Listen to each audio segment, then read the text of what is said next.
আৰু বেলেগ অফিচাৰো থাকিব লগত আৰু ওচৰৰ লগত যোগাযোগ কৰিব আৰু ইয়াত সবকে এটা শারদীয়ার আনন্দে যাতে কোনো ধরনের ব্যাঘাত সৃষ্টি না হয় তার জন্য প্রস্তুত রয়েছে কাছাড় জেলা পুলিশ।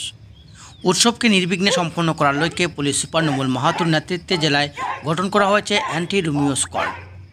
বাইরে থেকে এক্সপার্ট এনে 15 দিনের প্রশিক্ষণ প্রদান শেষে সোমবার কাছাড়ে মোতায়েন করা হয়েছে অ্যান্টি রোমিও স্কোয়াড নামে এক বিশেষ ফোর্স।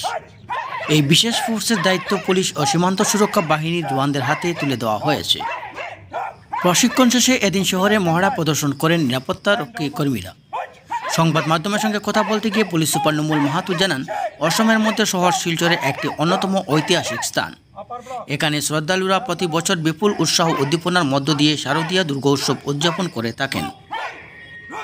দুর্গা উৎসবকে কেন্দ্র করে জনসমুদ্রে পরিণত হয় গোটা শহর। ফলে মানুষের উপচে পড়া ভিড়ে শিশু সহ মহিলাদের নানা অসুবিধার সম্মুখীন হতে হয়। বিশেষ করে কিছু উদণ্ড যুবক শহরের বিভিন্ন প্রান্তে বাইক নিয়ে ঘোরাফেরা করার পাশাপাশি মহিলা ও যুবতীদের সঙ্গে অশ্লীল আচরণে মেতে ওঠে।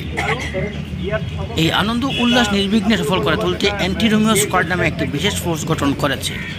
এতে বিএসএফ এর জওয়ানদের কাঁধেও জেলার আইন শৃঙ্খলা রক্ষার দায়িত্ব দেওয়া হয়েছে। বাইরে থেকে এক্সপার্ট এনে মহিলা পুলিশদের প্রশিক্ষণ প্রদান করে গঠন করা হয়েছে বিশেষ ফোর্সটি।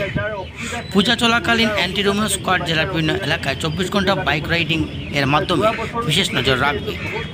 পুলিশ সুপার জানান, গত বছর পুলিশের এই পদক্ষেপে সাধুবাদ জানিয়ে কাছাড়ের জনগণ অ্যান্টি রোমিও স্কোয়াডকে স্বাগত জানিয়েছিলেন। শিলচর থেকে এতিয়া আগন্তুক আমাৰ যি শাৰদীয় দুৰ্গোৎসৱ আছে, এই দুৰ্গোৎসৱ উপলক্ষে আপোনালোকে জানে যে কাছাৰৰ শিলচৰত অসমৰ ভিতৰতে এটা অন্যতম এটা ঐতিহাসিক ঠাই আৰু ইয়াত যিসকল ভক্তপ্ৰাণ লোক আছে ইয়াত বহুত উলহ মালহেৰে এই উৎসৱটো উদযাপন কৰে আৰু ইয়াত বহুত ভিৰ হয়, মানুহৰ অগণন ভক্তপ্ৰাণ ৰাইজৰ মানে ভিৰ হয়। গতিকে ভিৰৰ মাজত আপোনালোকে দেখিছে যে বহুত সময়ত মহিলাৰ অসুবিধা হয়, কিছুমান সময়ত শিশুৰ অসুবিধা হয়, কিছুমানে ইফটিজিম কৰে, কিছুমান উদণ্ড ল'ৰাই মানে কিছুমান মহিলাবিলাকক বেয়া ব্যৱহাৰ কৰে বা এইবিলাকৰ কাৰণে আমি এটা বিশেষ এটা স্কোৱাড তৈয়াৰ কৰিছোঁ। সেই স্কোৱাডৰ নাম দিছোঁ আমি এণ্টি ৰমিও স্কোৱাড।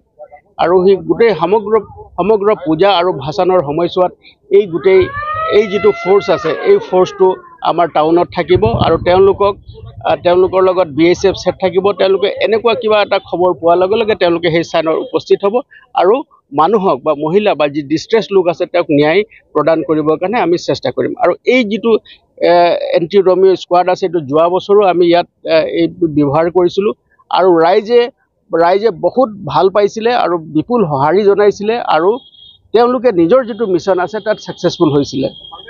গতিকে আমিও যোৱা 15 দিন ধৰি তেওঁলোকক ইয়াত আনআৰ্ম কম্বেট আমি ট্ৰেইনিং দিয়াইছোঁ। ইয়াত আমি তেওঁলোকক উস্তাদ আনি পেলাই ইয়াত আমি ট্ৰেইনিং দিয়াইছোঁ। ইয়াত বিশেষকৈ মহিলাসকল আছে, তেওঁলোক নিজে বাইক চলাই গোটেই মহানগৰখন পৰিক্ৰমা কৰিব আৰু তেওঁলোকে এনেকুৱা যিকোনো অসুবিধা থাকিলে মানুহৰ যিবিলাক অসুবিধা যিবিলাক মহিলাসকলে ফেচ কৰে বা আমাৰ শিশুসকলে ফেচ কৰে তেওঁলোকক সহায় কৰিবৰ কাৰণে 24 ঘণ্টাই তেওঁলোকে অহৰহ তেওঁলোকে ডিউটিত থাকিব আৰু তেওঁলোকক আমি ভাবিছোঁ যে কাছাৰবাসীৰ ৰাইজেও এই সংক্ৰান্তে তেওঁলোকক সহযোগিতা কৰি যোৱাবাৰো কৰিছে আৰু এইবাৰো কৰিব আৰু তেওঁলোক আজিৰ পৰাই আমি তেওঁলোকক ফিল্ডত নমাম। তেওঁলোকে 24 আৱাৰ্ছ ডিউটিত থাকিব।